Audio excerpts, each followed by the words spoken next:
Boa noite, gente. Tudo bem? Eu sou a Flávia, coordenadora daqui da livraria Megafauna. Antes de começar, eu queria agradecer as pessoas que fizeram esse encontro possível. Além da livraria Megafauna, tem o Instituto Ibirapitanga, a Editora Bazar do Tempo, a Editora Crocodilo, a Fósforo. Agradecer também à UNEB, que é a Universidade Estadual da Bahia, ao UFRJ, o Museu do Amanhã, que proporcionaram a vinda da Saidiya para o Brasil, aqui nos 3 estados que ela passou.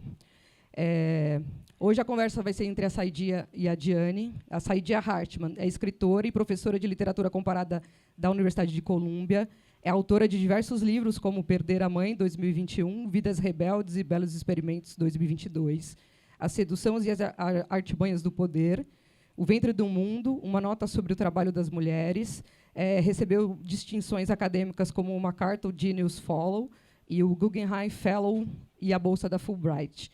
A Diane Lima é uma curadora independente, escritora, tem mestrado em comunicação e semiótica pela PUC de São Paulo, foi premiada com o prêmio Ford Foundation Global Fellowship. Atualmente integra a equipe da Bienal, da próxima Bienal, vai ser incrível.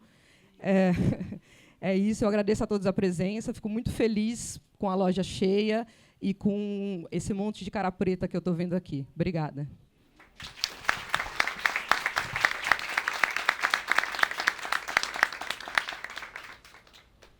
Bom, boa noite a todas. Eu queria primeiro começar dizendo da felicidade de estar aqui fisicamente. Eu estava pensando muito sobre dizer sobre a felicidade, né? Essa palavra tão escassa em nosso cotidiano, e também pela oportunidade de contato, de estar aqui de novo, pela experiência material e estética que é estar junto e compartilhar fisicamente esse momento com vocês, dessas trocas, inclusive, que a gente vem tendo há algum tempo, Saidiya e eu.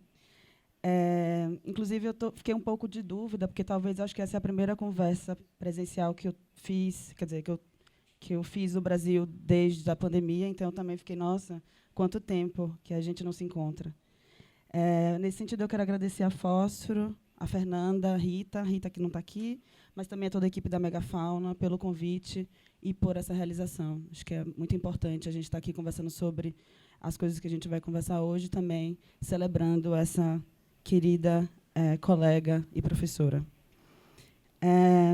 Também não haveria outro modo, outro jeito de começar essa conversa, senão dizendo, inclusive, da honra que é dividir o mesmo tempo e o mesmo espaço com uma das maiores pensadoras dos nossos tempos e, portanto, de todos os tempos, que é a minha querida Saidiya. Uma afirmação que não é somente uma qualidade adjetiva, mas que, de onde eu vejo, assim se faz pela sua performance no mundo. Ou seja, pela capacidade que a Saidiya, como escritora do impossível, uma escritora do impossível, nos oferece de radicalmente, e repito, radicalmente, escrever o inimaginável.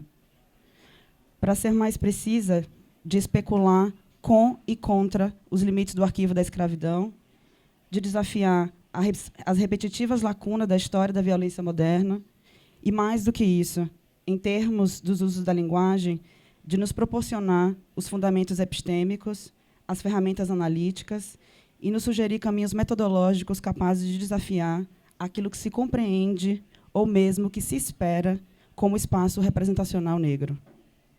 Na verdade, mais do que isso, mais uma vez, do que se compreende ou se espera sobre as nossas formas de vida, tudo aquilo que não conhecemos ou os limites daquilo que pode ser conhecível através da categoria da racialidade. Então, como leitora, aprendiz e fã, preciso confessar sobre a minha total excitação com o seu mais recente livro, Vidas, Rebeldes, Belos Experimentos, lançado esse ano ou ano passado? Esse ano, né? Esse ano pela Fósforo. E eu também queria pedir uma atenção ao subtítulo do texto, que diz: Histórias íntimas de meninas negras desordeiras, mulheres encrenqueiras e queers radicais. É com elas que vamos conversar hoje e é, portanto, ao redor deste livro e deste círculo íntimo que vai girar nossa conversa hoje também. Mas antes de iniciarmos as perguntas, e eu tenho muitas perguntas, eu só queria fazer uma observação sobre o uso da palavra queer, porque conhecendo um pouco muitas de vocês, inclusive um pouco da nossa teoria aqui no Brasil, imagino que o uso do termo para nós, no contexto brasileiro, é sempre um tópico importante de discussão e que sempre vai e volta.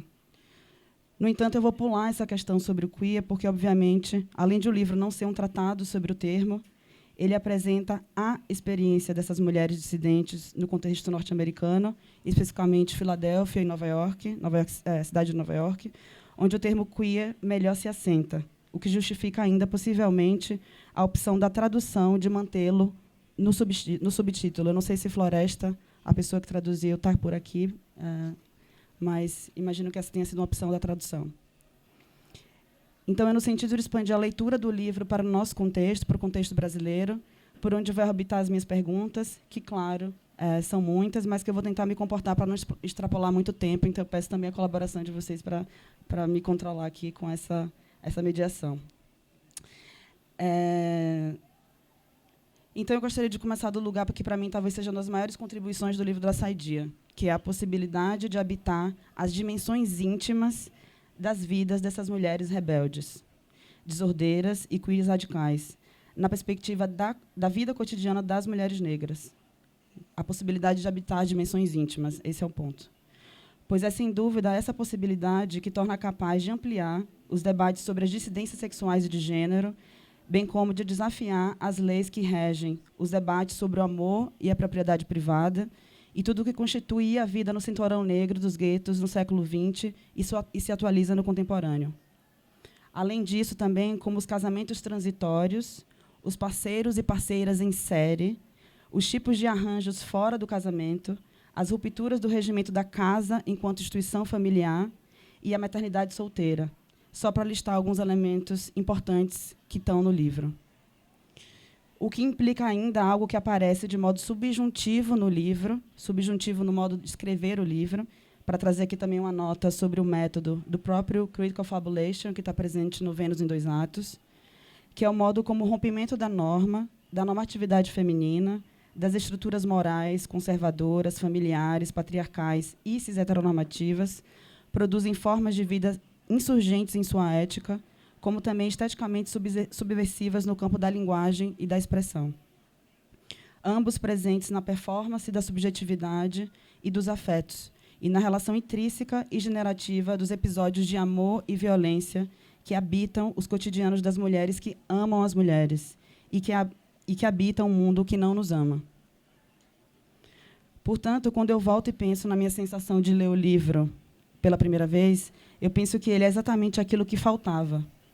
E eu não estou me referindo somente à minha condição de fã quando eu falo aquilo que faltava, mas eu me refiro, enquanto análise crítica, àquilo que faltava no sentido da lacuna histórica, da lacuna social, da lacuna das histórias afetivas, daquilo que não se tornou e nem poderia se tornar romance.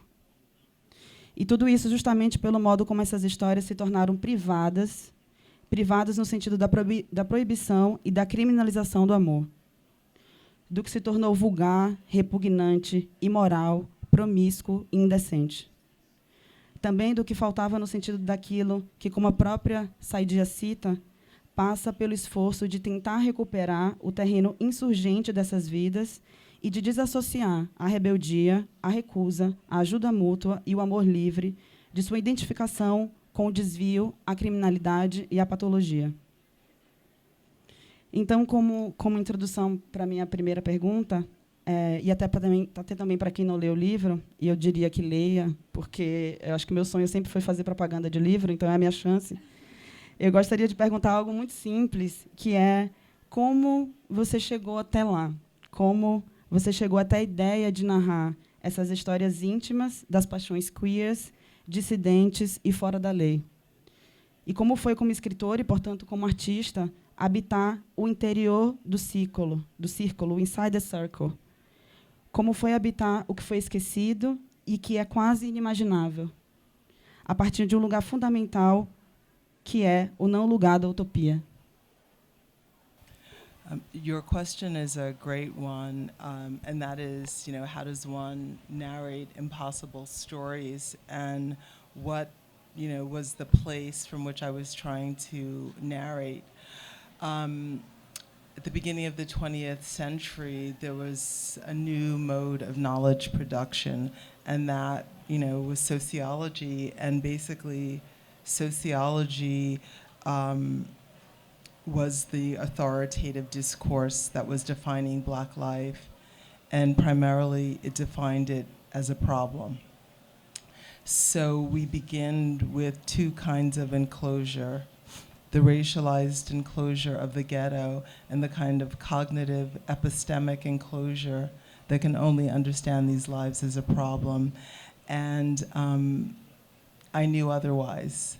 So I read through all of these documents to find the kind of the traces of story that that might be retold.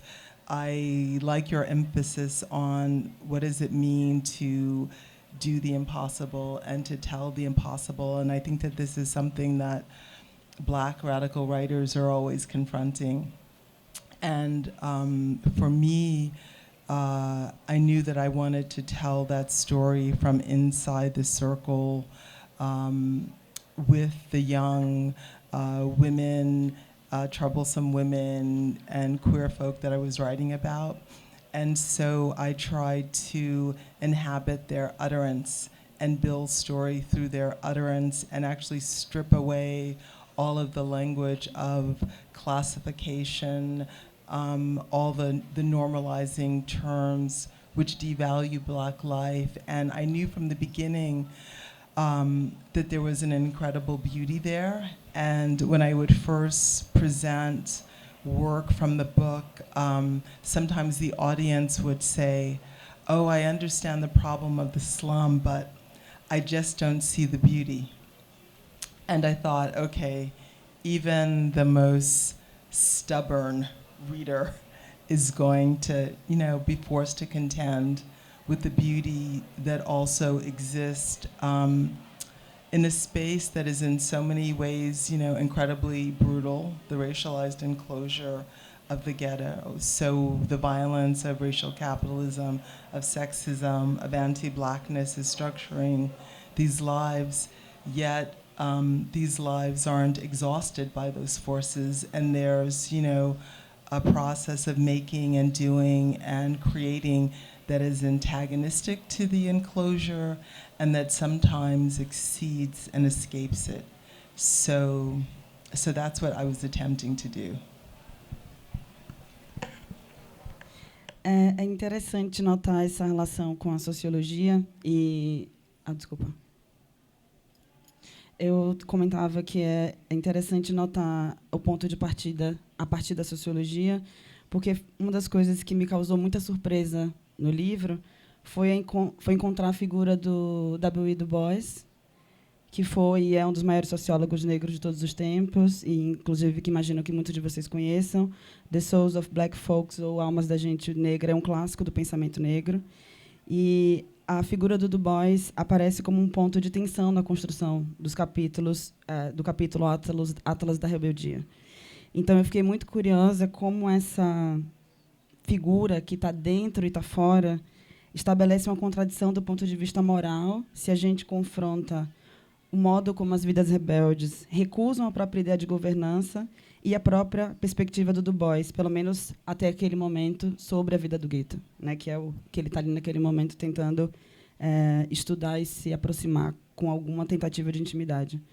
Então, nesse sentido, me parece ter um encontro interessante e desafiador, que é a presença do Du Bois, em contraponto a uma teoria por trás da performance do texto, que não está explícita, mas que está lá, e que se apresenta enquanto forma, gesto e bibliografia.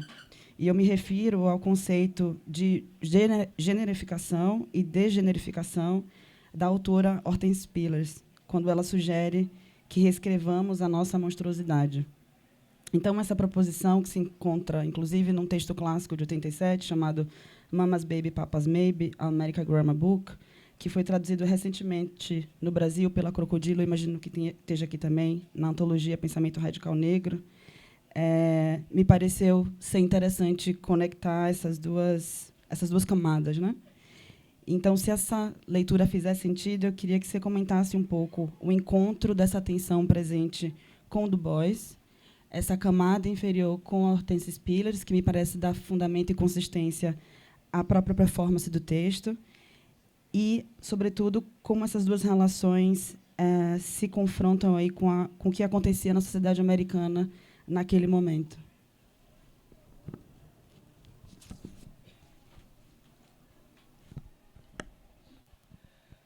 So the book began as an encounter between two things, Du Bois and the photograph of a young Negro girl by a famous American artist, a young Negro girl posed in the figure of the odalisque, which is, the figure of the concubine, the prostitute.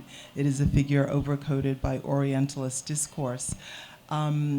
I like the way you're thinking about Du Bois and Spillers and the place of a writing against sociology that actually enables us to embrace the monstrosity, Spillers would say.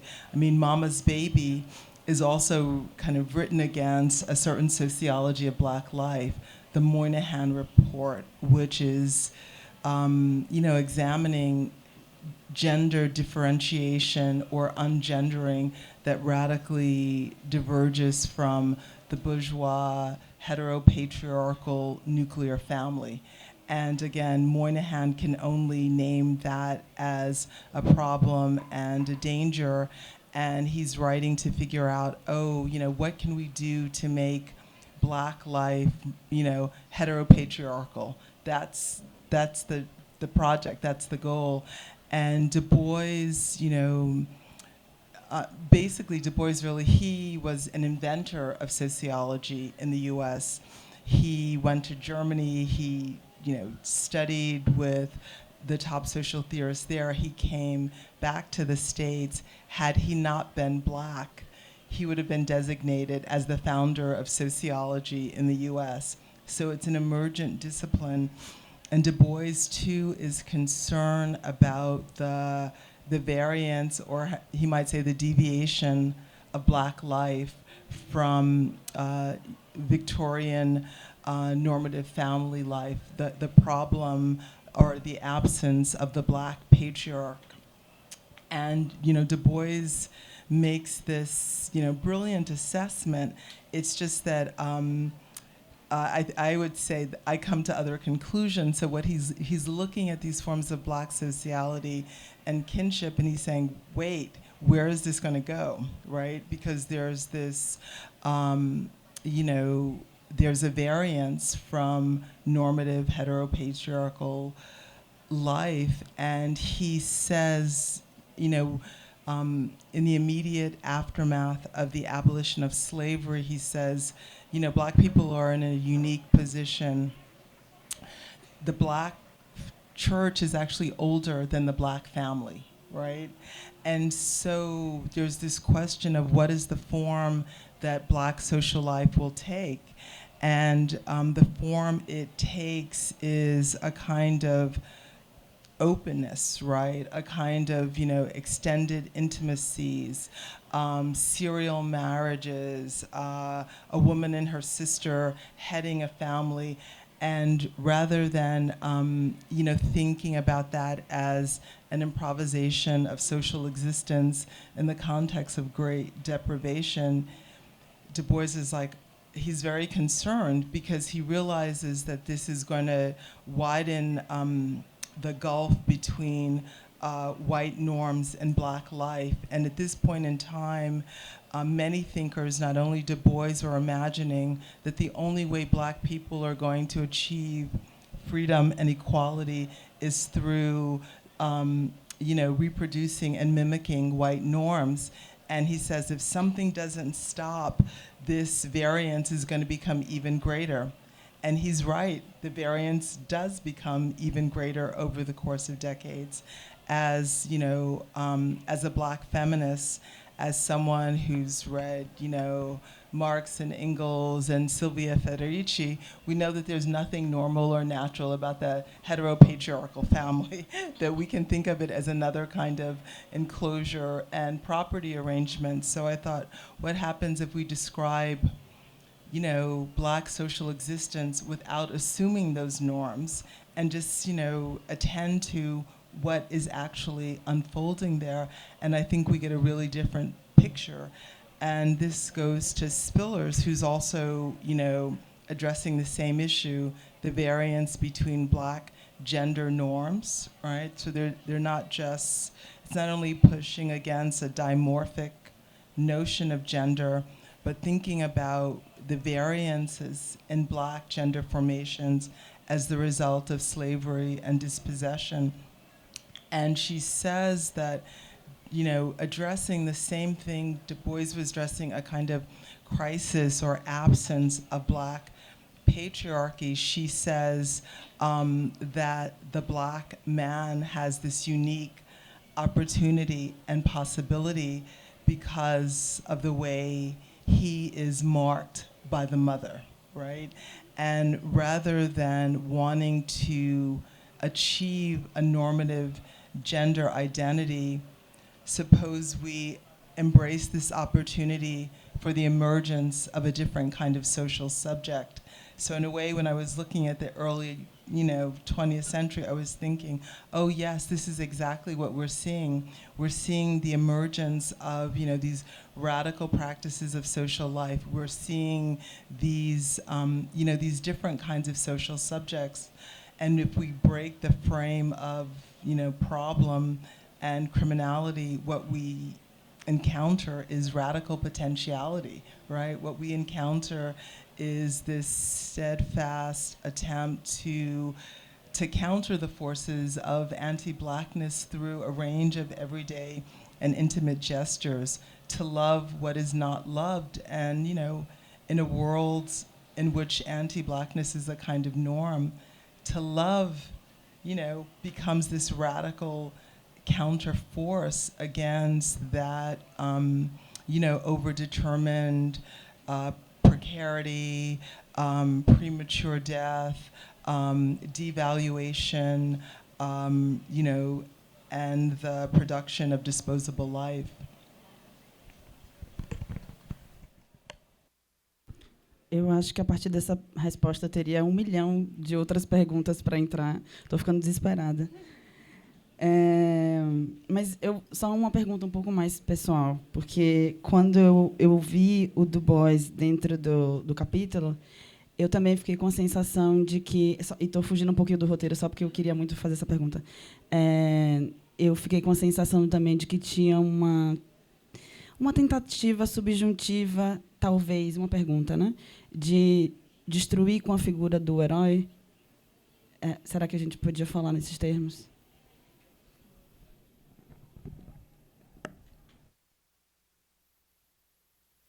So for the record, I have to say, of course I love Du Bois. I mean, he's the father, right? He's the father, but of course we have to struggle against the father.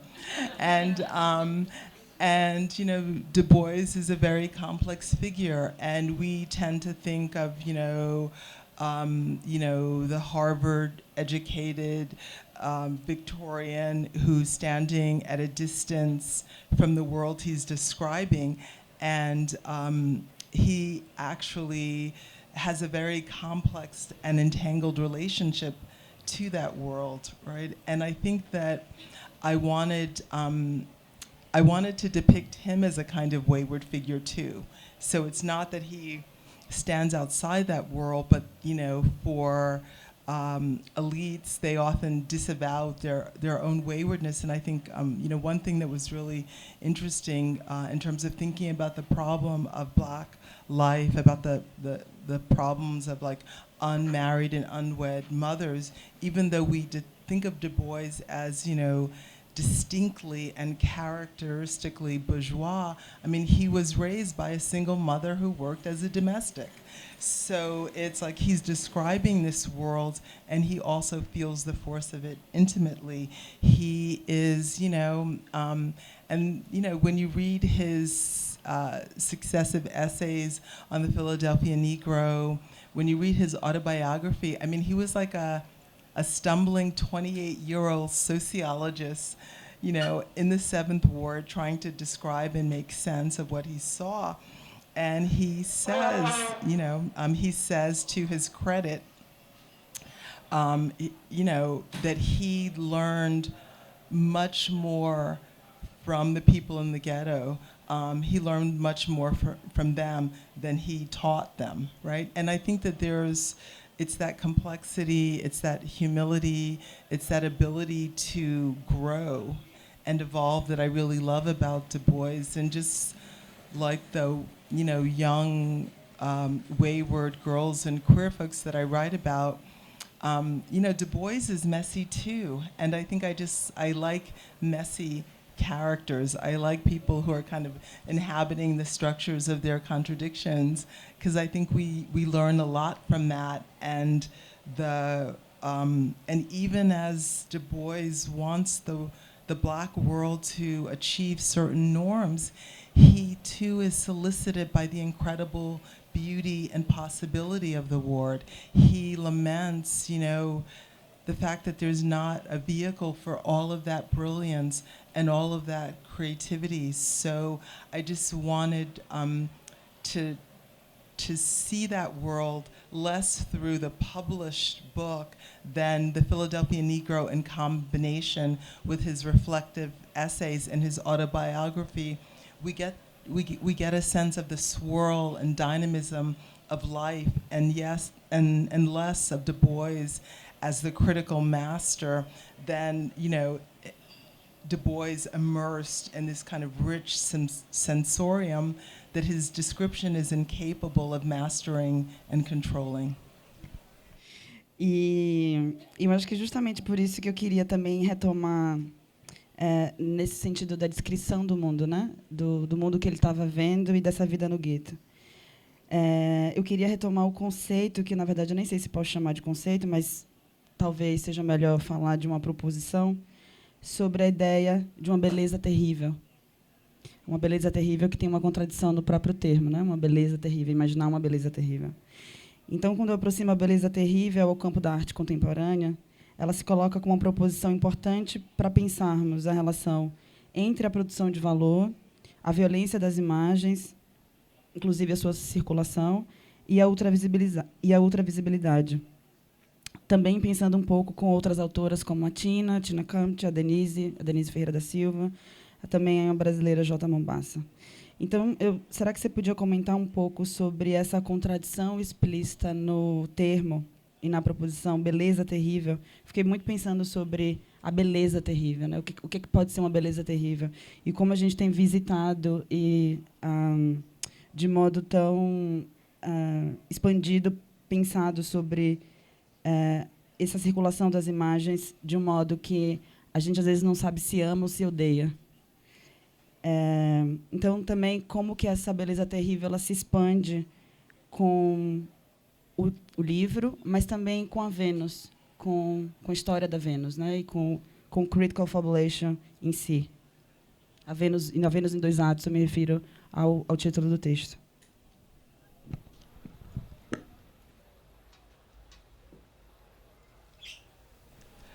I mean, I think that there's a long discourse on terrible beauty. I think I was, you know, I was walking a fine line between not wanting to in any way underestimate the forces of violence and terror and subjection that characterize Black life, right? But yet, what still unfolds there. And so it's not, you know, an attempt at all to say that, you know, the aesthetic transcends the social. I am not saying that. It's not saying that beauty makes, you know, the violence of everyday life more bearable, because it doesn't. But it's more like, you know, there's this terror, and there's beauty too, right? And when we think about the emergence of, you know, Black cultures in the Americas, it is about that dynamic, right? It is about that. I mean, we have, the variants of it in the U.S. You have the variants of it here in Brazil.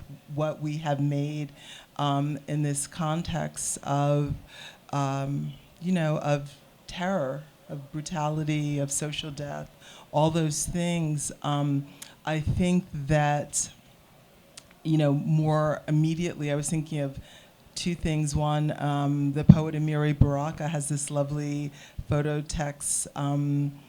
It's called "In Our Terribleness," and again, it's thinking about the devaluation of Black life, but the incredible beauty of it, And I think that in terms of this discourse about the slum in the late 19th, early 20th century, and it's a transatlantic discourse. We find the same discourse in, across the Americas and in Europe, and it's the discourse of slum eradication. It's the discourse of, the transformation of the working class into a certain type of disciplined subject.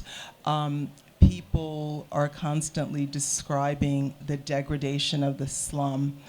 Some reformers are imagining that, the poor classes have to be taught to appreciate what is beautiful. So on the one hand, that's like, oh, we must educate them about what is beautiful. And then on the other hand, there was something about the kind of beauty that, was so present in the slum that it also really troubled social reformers, and it troubled Du Bois too. He would say, like, oh my God, like, are people saving money in the way they should be because their wages are so little, but they look so good? Or, even a reformer like Jane Addams would complain about, poor working class girls and the beautiful ribbons that, were in their hair. So there was something about beauty that was connected to excessiveness, a kind of, intensification of life that was dangerous. It was connected with idleness. It was connected with anarchy. One reformer, in terms of trying to, distinguish between, proper modalities of beauty and the aesthetic and improper, a Reverend Alexander Crummell, who was actually a mentor for Du Bois, he spoke about the difference between the proper display of beauty, which was all about these like middle class patterns of consumption, and what he called aesthetical Negroes. And I can remember when I was talking to Fred about this book, he said that would be a great name for a band, Aesthetical Negroes.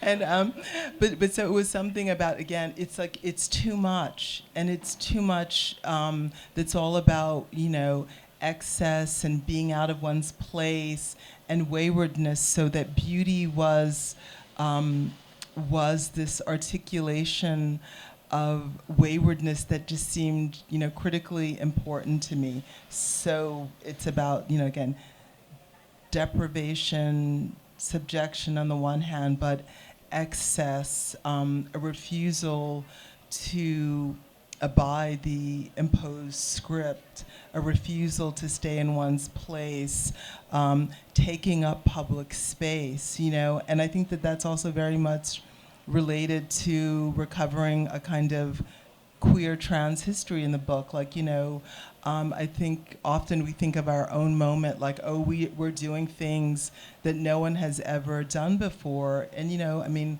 Gladys Bentley, Jackie Mabley, they were out in Harlem in their full, male attire with beautiful girls on their arm. And everyone knew that. So why isn't that part of the history we know when we think about the 20s, when we think about Harlem, when we think about Black intellectual life?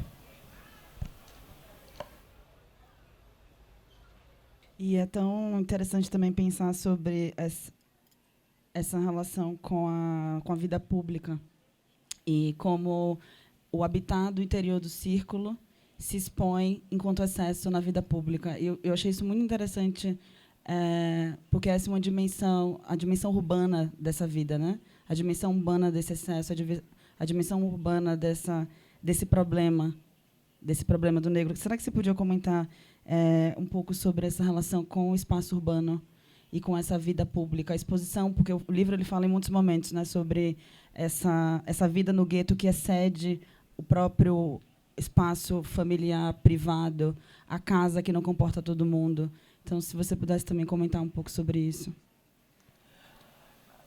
I mean, basically, partly what the law attempted to do, what the imposition of the proper attempted to do was to police and restrict Black movement, to privatize life. And there was a way that Black sociality was taking place outside the domestic enclosure, in the street. It was promiscuous. It was open. And when I say promiscuous, I just mean it was like open for whoever was there. So, you know, one thing that's a problem is that when you look at Black households, that, you know, there are borders in that. Well, of course, if people aren't making a kind of wage that enables them to pay rent, then lots of people have to live in small spaces. So that was considered a kind of immorality rather than a survival strategy, rather than a way of understanding kinship and affiliation that wasn't defined by the rules of marriage or of blood. I think that, you know, in Brazil, people talk a lot about the, you know, the criminalization of candomblé, for example, as a way of really trying to control Black sociality. There are many just everyday practices of Black life that were also criminalized. One, not working was criminalized. So all of these vagrancy laws meant that if you weren't employed, you could be arrested and sent to prison. So there was no right not to work. And part of this, like, you know, idleness, and there's a great book written by, I guess, Karl Marx's son-in-law, like In Praise of Idleness or In Praise of Laziness. And I think that with many of these young women who are overwhelmingly confined to domestic labor, and domestic labor did not pay enough to reproduce the conditions of everyday life, they simply refused to work. They said this is a condition that is like slavery.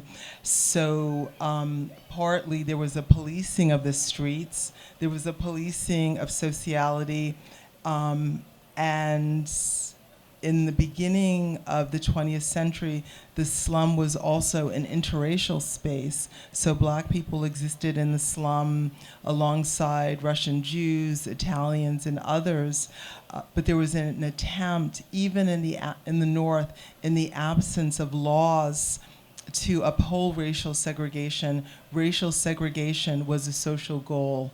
There was, you know, eugenics was a really big movement in the U.S., and the idea that social order rested upon racial order, and racial order was structured by segregation and hierarchy. So waywardness is pushing against all of that, and it's pushing against, you know, the privatization of the bourgeois household as the norm of social life.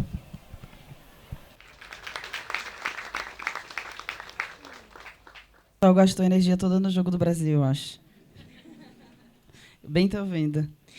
Eu queria continuar nesse ponto sobre as histórias, como essas histórias contadas alteraram o caráter da vida cotidiana, desafiando as crenças vitorianas tradicionais sobre amor, o namoro e o casamento, também a partir não só da sociologia e da história, que é o que aparece na primeira parte do livro, mas também com a presença do arquivo fotográfico, né? E como o arquivo fotográfico vai ajudar na criação desse argumento sobre a crise da família negra.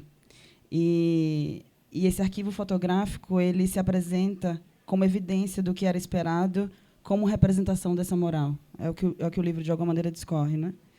Então, se você pudesse comentar um pouco sobre esses gestos, abre aspas, de recusar os retratos e os álbuns de família das elites negras que moldaram sua vida conforme as normas vitorianas, fecha aspas, e a sua relação, eu digo, a sua relação pessoal, com as imagens na construção da narrativa e a relação dessas mesmas imagens com os regimes de visibilidade e os controles e vigilâncias.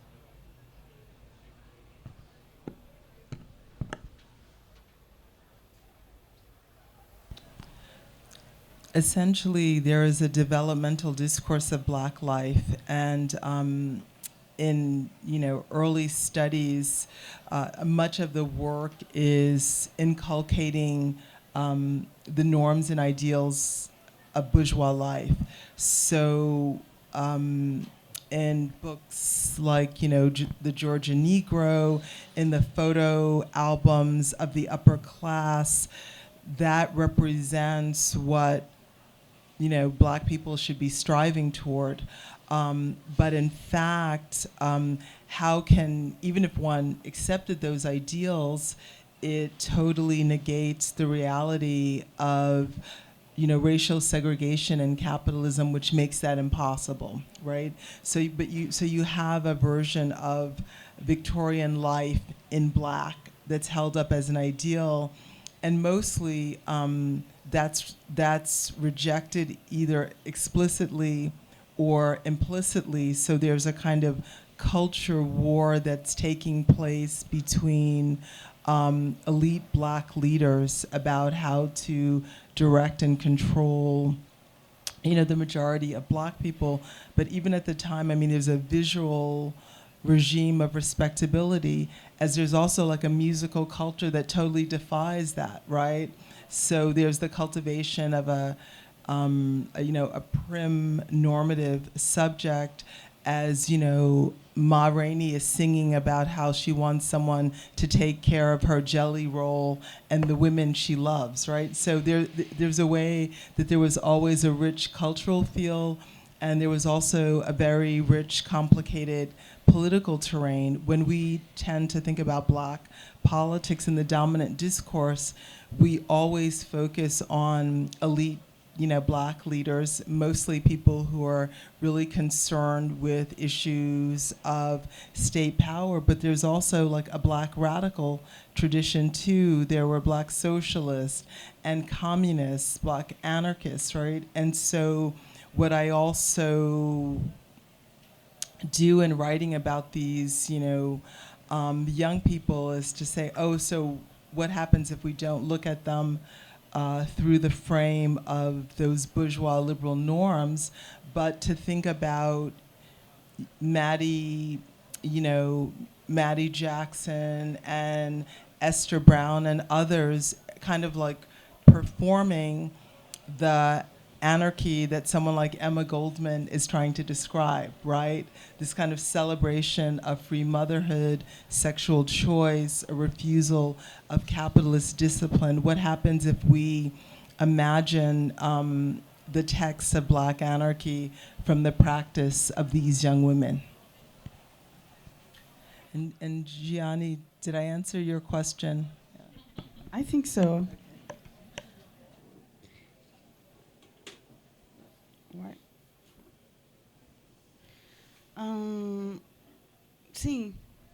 Sim.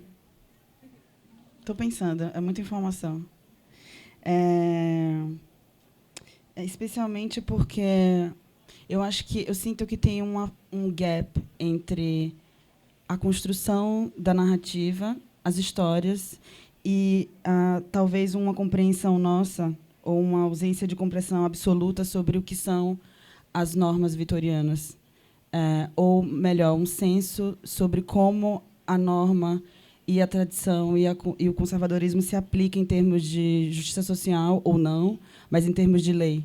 Então, eu acho que esse foi um ponto no livro que eu encontrei, eu comecei a tentar costurar para entender exatamente como, naquele momento, no século XX, era possível que essas mulheres elas estivessem performando essa radicalidade, mas também tentando entender, em termos éticos e morais, o que acontecia. Então, até porque quando a gente pensa nas normas vitorianas, eu não sei o quanto que elas no Brasil elas se aplicam em termos de lei, porque me parece algo muito a Inglaterra, Estados Unidos, inclusive com o common law, que a gente não teve o common law. Então, se você quisesse comentar um pouquinho sobre isso também.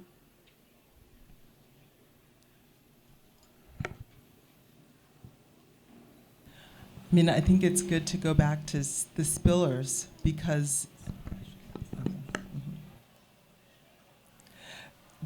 U.S. social policy and policy regulating the poor, policies of the of the welfare state and its dismantling have everything to do with these gender, family, and sexual norms.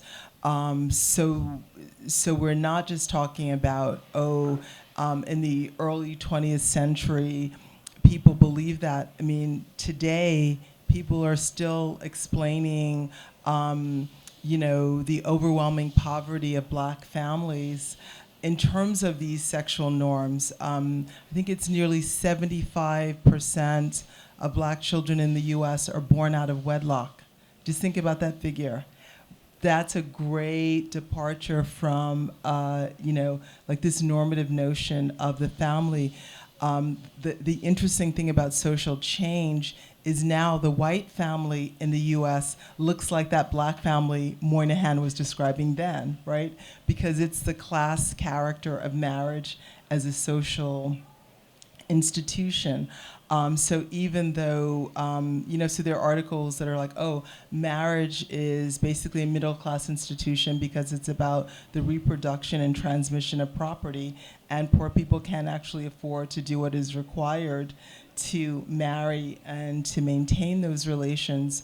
I think that it becomes a way of really removing all responsibility from the state for caring for the social needs of the working class and the poor. The moral discourse does it. I mean, Bill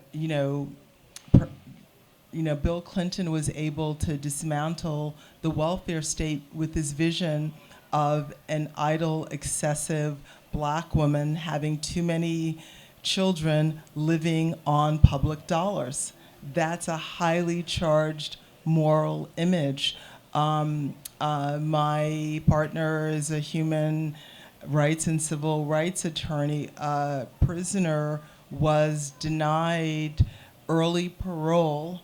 One of the reasons he was denied early parole was because he had 4 children by 4 different women, and this was considered a sign of his character, and it determined his suitedness for freedom. So we're not really talking about things that are antiquated. We're talking about a civilizational scale that's a metric for the human, right?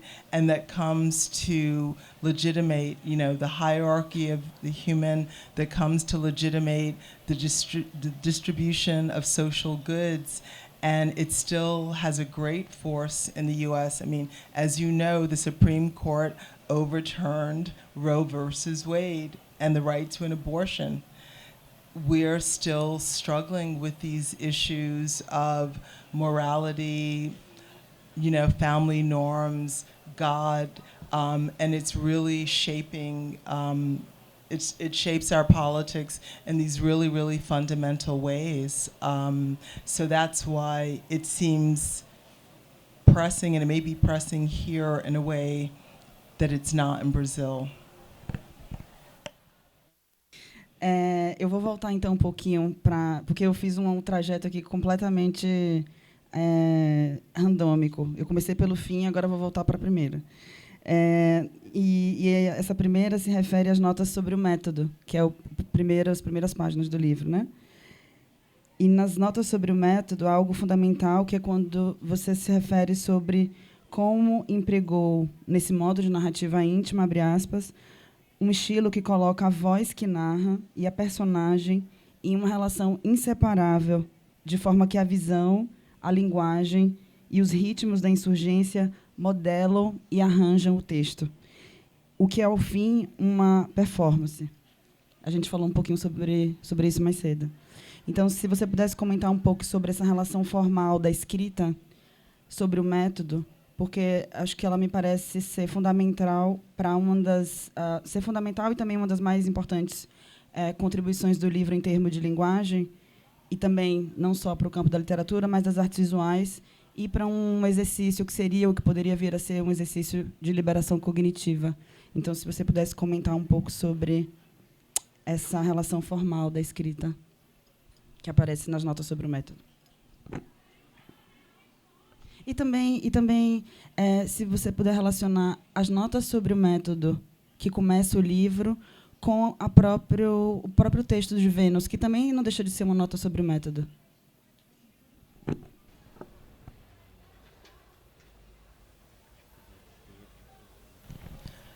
I mean,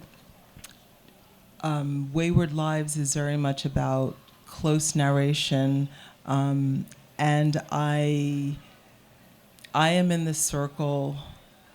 The rhythms, the narratives of the book are shaped and determined by that chorus of voices.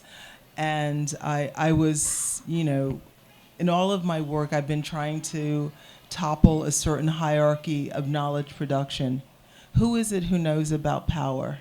Does Foucault know everything about power, or do enslaved people also know something about power? And what does it mean to reckon with both of those sources of knowledge equally in the work that we do, as opposed to continue to affirm and reproduce this hierarchy of knowledge between those who are authorized to speak and those who are the objects of research? And so critical fabulation and Venus in Two Acts. Venus in Two Acts was really, it was a meditation on my own process, and really this turning point in thinking about how unfaithful to my scholarly training do I want to be. And I thought, I want to be really unfaithful to that training, and I think that I am, on the one hand, describing what I did, the way I was working in Lose Your Mother, and then wondering aloud, had I been transgressive enough? Had I been unfaithful enough? And what did I lose by being the limited fidelity that I had to the protocols of historical research? What did it cost? What did it cost me? Did it cost those two young girls aboard the slave ship who I described, and just reckoning with all of the ethical issues that were a part of that? In Wayward Lives, I decided I'm just trying to become freer and freer in the work. I felt like I had the sanction of Michel Roth Trio saying, no fidelity to the rules of the Guild. So it was a different, it was a different kind of process. And I think really understanding myself as writing with. And I no longer even really believe in a single author. I think when we write, there's so many people with us on the page. There's so many voices in our head. There's so many lines of poetry. There's so many words of other writers that are in our head. And I thought, in musical composition, there's a way that musicians can refer to other, other bodies of music with these like small references, these small gestures that, both compose a new work, but also reveal those lines of relation and indebtedness. And that's what I wanted to do in Wayward Lives with collective utterance. And I say that I wanted to write the fugitive text of the wayward. And I mean, I really do think that there is thought and in the deed, there's thought in the doing, there's thought in the act. So what happened if I just articulated the thought that was implicit in the acts of waywardness? What does that text look like? And I wrote it with, I didn't write it with a distance from those I was writing about, but rather than it being a kind of omniscient narration, I wanted it to be a kind of fourth-person collective utterance, and the note on method was a way of saying, reader, beware of the ride that I'm going to take you on.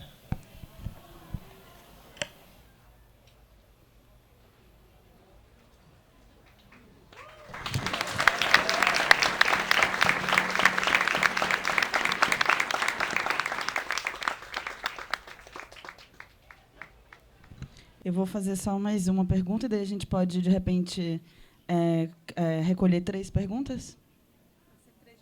Três de uma vez, pode ser? Na verdade, é só um comentário sobre o fato de que, nos relatos históricos dessas mulheres, há, sim, uma presença sobre a discussão em relação à força de trabalho, como você comentou, também do ponto de vista da reprodutibilidade. Mas eu também fiquei pensando que, naquela proposição da Hortensia Spiller sobre reescrever a monstruosidade, há também, e esse foi a minha grande, não surpresa, mas a minha grande felicidade com o livro, que foi encontrar uma espécie de história ancestral de mulheres queers, radicais, lésbicas, sapatonas e todos os termos que estão no texto. Então, eu não sei se isso faz sentido, mas se você pudesse comentar um pouco sobre essas histórias e a invisibilidade dessas histórias, acho que podia ser interessante. You know, ancestrality is very important in Brazil. I don't think I've done one presentation or discussion where ancestrality hasn't come up. And I think that It's a good sign. I think that and I was actually, you know, reminded of this on Sunday at the Festival for Santa Barbara in Salvador, that I do think of my work as definitely, you know, taking part of that regard for those who have come before. And perhaps I, you know, to call it secular is inadequate, right? But I think that, yeah, there are these long traditions of struggle, and when I'm in the process of writing, I mean, I am involved in a labor of, you know, attending to the dead. I mean, the poet Norbese Phillips has this refrain in Zong, defend the dead, defend the dead. You know, Walter Benjamin has that line, you know, if the enemy wins, even the dead will not be safe. So there is this attention to, this regard for this direction by those who have, you know, come before, that does inform the work. And I think others would just, you know, describe that as, you know, an attempt to honor that ancestrality, which, you know, which isn't a word that I usually use, but I think that, you know, that it's been an important part of my work. And, you know, so when does the Black radical tradition begin? It begins with the first, you know, captive forcing against, you know, fighting against the forces of capitalism, of enclosure, of captivity, of commodification. So I feel like I have been called to do that work.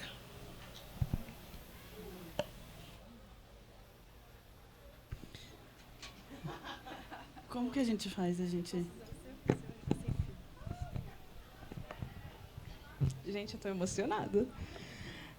Eu fiz uma cola em inglês, tá, gente? Então, se eu falar errado, já peço desculpa. Bom, hello, everyone. First, I would like to thank you for this incredible opportunity. I am really emotional right now. And my name is Carolina Nascimento de Mello, and I am a PhD student in sociology. I translated The Time of Slavery. So, enfim, I am very grateful to have done this because it's really important work for students about African diaspora here in Brazil. And I have a gift for you. I can give to you later. And I have a question too. Can you talk a little bit about the difference between roots and root for the African diaspora, and the role of the African woman in the establish of a more sensitive look at the diasporic experience? Fez sentido? Não sei se fez, gente. Thank you. Thanks so much. Olá, boa noite. Me chamo Abigail. Queria fazer duas perguntas para a Saidiya. A primeira é um desejo, né? O seu trabalho é muito atravessado pela arte, né? A dramaturgia, as cenas, as fotografias, a poesia, a ficção. E eu acho que nos últimos 2 livros isso tem ficado mais intenso. E eu acho que isso aguça, faz a nossa imaginação entrar em erupção. E eu fiquei imaginando muito lendo seus livros. Lendo o Perder a Sua Mãe, e foi numa época que eu li também junto com Um Defeito de Cor, da Ana Maria Gonçalves. Então eu ficava indo para uma imaginação de entender o seu texto, sentir ele mais como um romance. E eu ficava imaginando assim, imagina a Saidiya escrevendo um romance mesmo, acho que ia ser babado. Ou, imagina a Saidiya escrevendo um livro de poesias com verso e dando pulos e saltando com as palavras. Ou também no Vidas Barraqueiras, como eu preferia traduzir, o Wayward Lives, eu ficava... Tem um capítulo que você fala da revolta sônica, né, naquela prisão, e um pau quebrando, uma barulheira. Então eu ficava imaginando você fazendo uma instalação assim, artística. E aí a minha pergunta é se você tem esses projetos, esses sonhos de levar o seu trabalho para ficção especulativa mais radicalmente, para poesia, para arte, para esses outros caminhos. Eu particularmente amar. E a outra questão é, você tem dado um rolê babado pelo Brasil, conhecido muitos espaços, muitos coletivos. E eu queria saber o que você sentiu aqui no Brasil que mais te estimulou, sobretudo nesse contexto de espaços da história da diáspora de África no Brasil, né, que eu acho que é o que você tem mais se imbricado. O que disso que você viajou você mais se sentiu tocada, e como que esse toque disso que te tocou está mexendo o seu trabalho ou vai mexer o seu trabalho?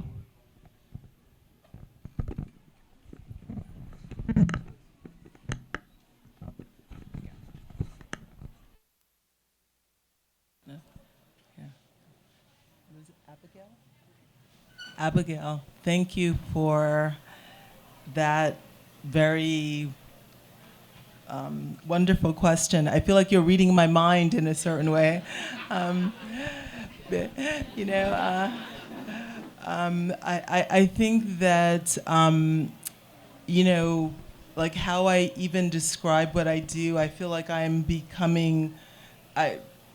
caring less and less about these divisions between these genres and modes of knowledge, and I don't even know that I would any longer describe my labor as that of a cultural historian, but more as a historical poetics. And I think friends who are poets have taught me a lot and pushed me a lot, and I'm thinking, people like Dion Bran, Norbesi Philip, Fred Moten have been so important, and even pushing me from narrative to prose and prose experiments. I think you'll be seeing, I hope, work that's like wilder and wilder, So yes, really, thank you for that. And in terms of, being here in Brazil, I mean, I think that the one thing that I really, am feeling so much the pressure of is the importance of diasporic conversations, but for us to have a conversation that really matters, Black Brazilian work must be translated into English.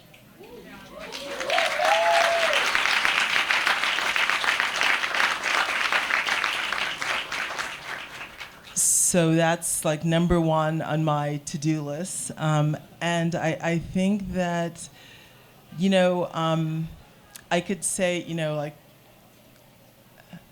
okay, I'm not going to say anything that makes the Paulistas angry, so I'm not going to say anything about Sao Paulo.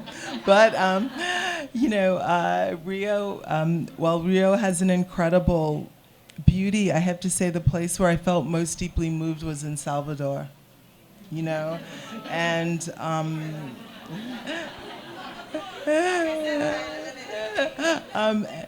and so I think there I just, you know, I mean, just like standing in the streets on Sunday, I mean,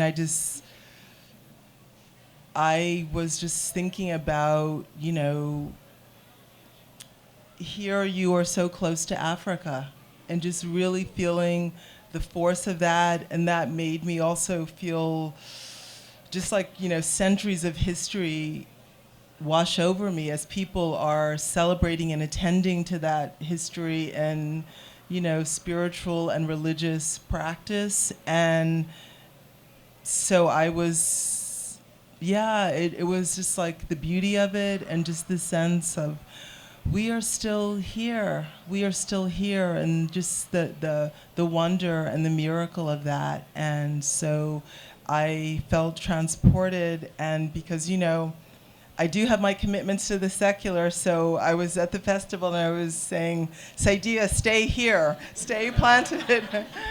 So thank you. With the and yes, Carolina, and the question, see, this is why I usually take one at a time. You were asking me, I loved your opening remarks about translation, but the core of your question was? Sobre as rotas e raízes. Vou fazer em português agora. A questão... Calma aí, gente. A questão sobre as rotas e raízes. Eu vejo que tem uma divisão, uma linha tênue na diáspora. Eu queria que você falasse um pouco sobre isso. I think that, you know, one of the people who made that roots and routes distinction so important was Paul Gilroy in the Black Atlantic, you know, saying it's not where we're from, it's where we're at. And I think that, you know, again, thinking about Brazil and the US, thinking about Black people in both places, I think that, you know, we also see the radical, you know, making of an imagined Africa in our practice as well. I think that Routes is really good because it's not only with Gilroy, but with someone like Edward Glissant, it's not about trying to recover a lost origin, right? It's not about making a kind of static, atemporal Africa. It's about often the way we call upon and articulate Africa is as a kind of utopian value, right? So it's always, you know, diacritically marked rather than it being a kind of empirical fact or a given. And the second part of your question was about the place of, you know, Black females and understanding our diasporic condition. And I think, you know, in some sense, you know, the female is perhaps the way we can understand most intensely the character of that diasporic, you know, condition, both because of the attack on Black life and Black futures. I mean, someone said there's a figure like, what, 59 Black people are murdered every day in the context of Brazil. And that there was a 59 project, is that correct? Yeah. And I mean, one of the things that's really interesting is in the US, black people, black women framing the case against these forms of state murder and execution as a form of reproductive justice. When understanding the kind of the violence of racial slavery, one of its central vessels was the reproductive capacity of the enslaved woman and the way the mother marked the child and that future as enslaved. Again, that goes back to Spillers and thinking about the mother's mark. So that's just a partial. That's just a partial answer. I mean, I think many of the questions Gianni asked me was actually, related to notions of like ungendering and gender differentiation. So even when we say something like, black women, or, when we're thinking about the condition of the femme, it's already so complicated that that's not a fundamental and given thing. We have to struggle to articulate what that in fact means, in what situation, in what context, and to what end. Sorry, I'm going to speak in English. Yeah, I'm a huge fan of your work. Thank you so much for it. I was really interested in what you said about the cabaret and how the cabaret was an example of democracy in spite of how Black lives were characterized by violence and criminality. The case studies of the women who were using cabaret identities and realities to devoid themselves from domestic work and servitude, etc. Have you seen any modern day examples of the cabaret? And if so, what do you think threatens the Black cabaret the most?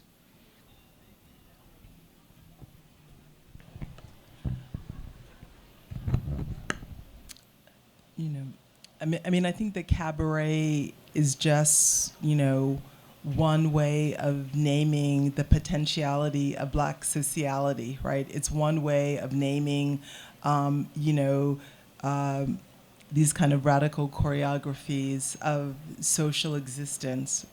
And I think that that there are two, forces that threaten that, and that is, state violence and the police, and the other is the commodification by capitalism. But I think that we're always creating spaces of gathering, spaces of connection that elude, if only for a transient period, these forms of capture and attack and enclosure. I mean, the interesting thing for me about that recognition of like the radical democracy of the cabaret is that it was, that conception was of, like a very radical, like Black socialist in the 1920s. So I thought that that was a moment when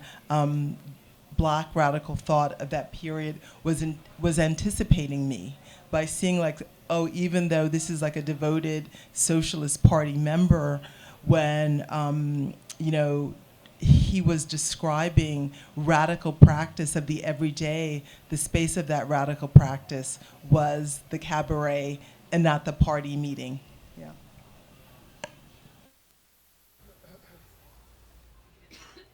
But obrigada? Yeah. Sim, obrigada.